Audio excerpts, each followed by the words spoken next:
Ha ha. You better choose yourself and let's get it. Welcome to the Choose Yourself channel, y'all, where you can tap into GYM, and that's grow your mind with exercise. I ain't playing. Exercise gonna help you exercise, but you can't exercise without exercise because otherwise you're gonna be choosing excuses over intention. That's what the foundation is for.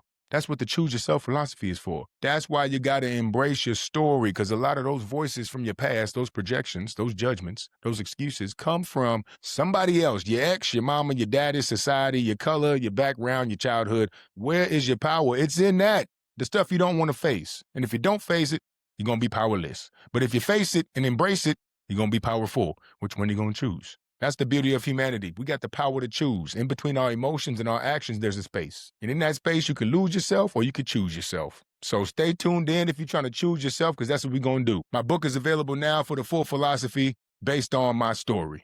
So this episode today, we're talking about embracing your story. My story, your story, the story of humanity. I don't care how you read it, but you got to write it. Otherwise, the world going to write your story for you. And I guarantee there's going to be less peace if you do what they say. Come on now. So grab your honesty and let's grow together. Now, if you've been tapped in with me, you probably heard my story.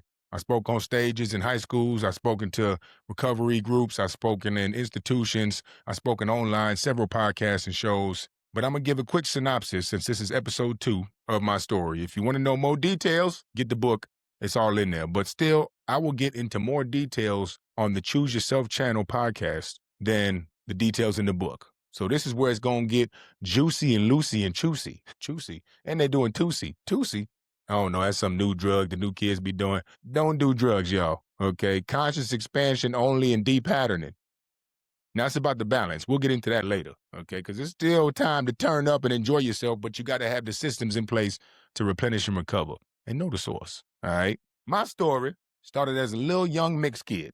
Cute as a button. Half German, half Jamaican, grew up in the suburbs of Minneapolis, Minnesota.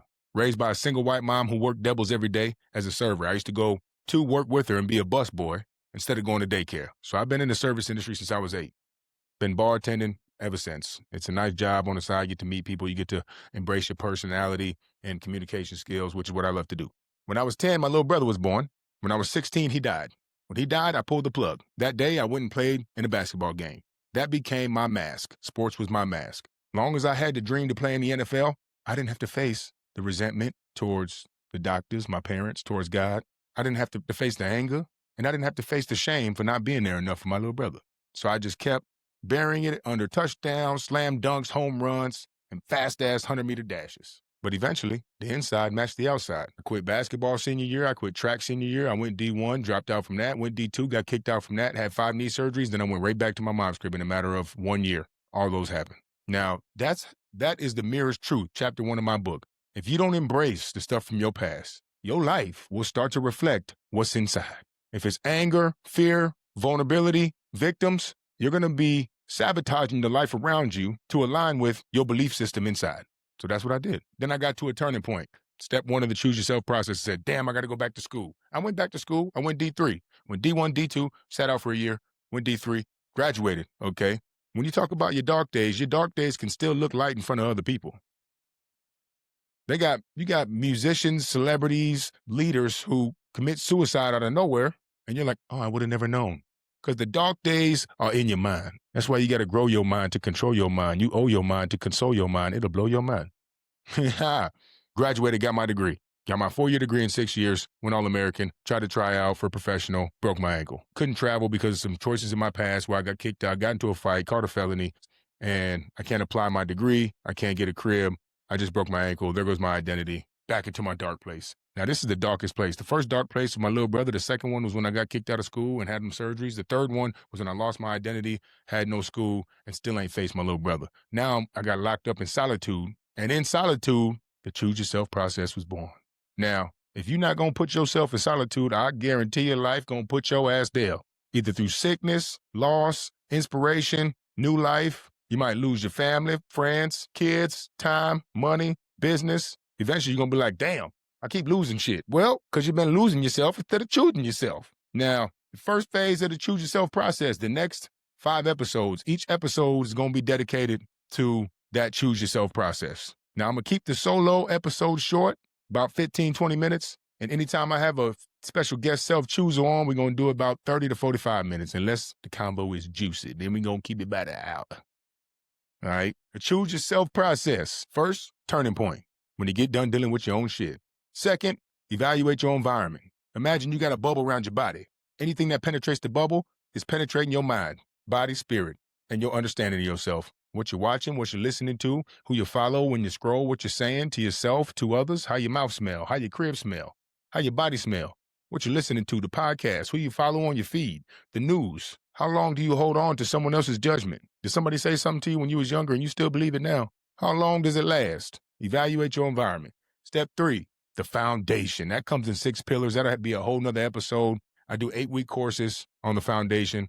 I got all the tactics and methods and systems in my book, and we talk about the foundation in the CYC every week. So if you're lacking structure around your sleep, you need to tap in right now, this week, Tuesday. You know, I don't even know what day you're listening to this episode on, but we meet every Tuesday. So this next Tuesday, we live. And I'm there every time, no matter what country I'm in, because the CYC is important to me. 4th step, 4th pillar, 4th phase of the choose yourself process is invest in yourself. Time, energy, money, back into yourself. That doesn't mean neglect your obligations. That means outside of who you need to contribute for, before them comes your health, time, consumption, sleep, exercise. All those things are compartmentalized by your foundation. The foundation is a buffer between yesterday and tomorrow. It's the time before and after your sleep.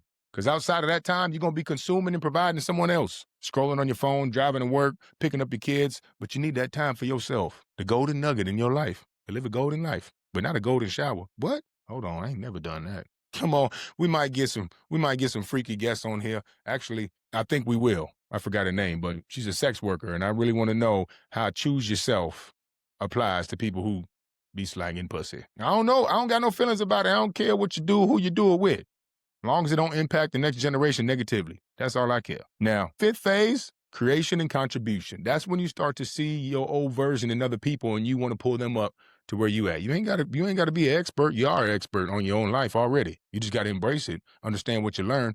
Then you'll be embracing your expertise. Now, if we talk about life, it's going up and down. Going down, go to your breaking point, down to your dark place, trigger point, up to your peak. But you didn't heal. So you hit another breaking point, down to your dark place. In your dark place, as long as you want to play the victim, then you get to your turning point. Then you climb back out. But if you didn't do the healing, you're going to hit another breaking point, go back down. Now your shit looking like a heartbeat. And that's life. Because without a heartbeat, you're dead. I ain't playing.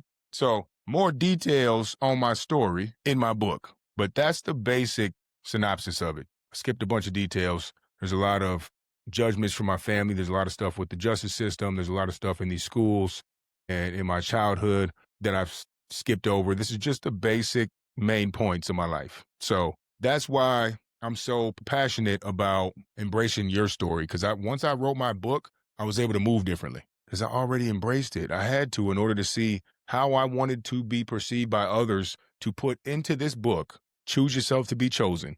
How do I want them to see me? What do I want them to see from my story? I can't be a little bitch in my book because that's not the type of person I want to be, even if I feel like a bitch right now. So the importance of having community is that you have to create a version that you want to project. You get out of your head, you project a new version. Then when you leave in solitude, you got the CYC spirit or the spirit of the community, because in your head, you're thinking about the version you presented, and then your actions and your integrity are asking, am I aligned with that version? Am I going to show back up as a hypocrite?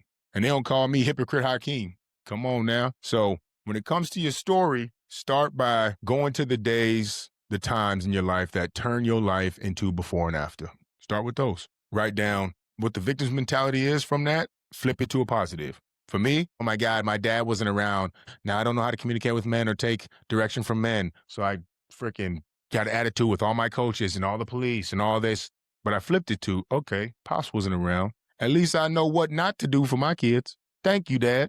And now me and my dad got one of the best relationships I've ever had. So if you are mad at your dad, find a way to forgive him. Especially men, find a way to forgive your daddy. I can almost guarantee he's waiting on you. Them OG dads is annoying as hell and stubborn. They're not likely to be accountable and reach out to you first. But if you do it first, eventually they will. Now, when you own your story, Nobody else can weaponize it, okay? The things you thought disqualified you are actually your credibility. You thought that those things that you went through were something you want to hide because then people will look at you different. Well, the goal of life is to be different, ain't it? You want to just hide your uniqueness? Then what? Then you start molding to the structure of society. Now you living from other people's expectations and you're not even living your life. You live in someone else's. You live in the life of your boss, the life for money, the life for titles, the life for consumption. And that's not a peaceful life. That's a life in pieces, okay? So stop editing your past like it's a bad PR campaign. It's your testimony, not a tabloid. Come on now. The next episode, we're going to start the real work, y'all. So get your pen and pad. If you ain't got a journal, tap into the Choose Yourself shop. There's a Choose Yourself journal on there. We got the merch. You can see me on Tuesday. You can grab my book. We can work one-on-one, whatever's clever. All right. Next week, we tapping into Pillar 1, the turning point. What that could look like. What is it for you? How to deal with it immediately. What are some tactics I've used and experienced through other growth partners and self-chooses in my life? So if you're dealing with some little bit of hesitancy, tension, anxiety, depression, you in a rut, you're stuck in a rut, and you got unhealthy gut and your mouth smell like your butt, next episode is for you. In the meantime, hope to see you on the CYC every Tuesday at 10 a.m. EST.